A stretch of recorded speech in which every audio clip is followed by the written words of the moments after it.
která vznikla před 2 lety.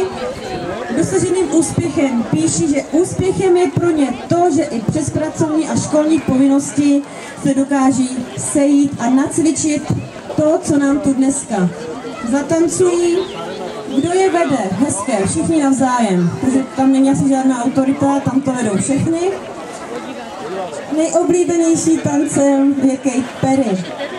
A kde vystupovali, procestovali celou Českou republiku a kus Evropy. Děláme nějaké sezení, holky nám poví, kde všude byly. Takže holky, můžeme.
Právě dozněla písnička od skupiny Roxette a taneční skupina B-Style.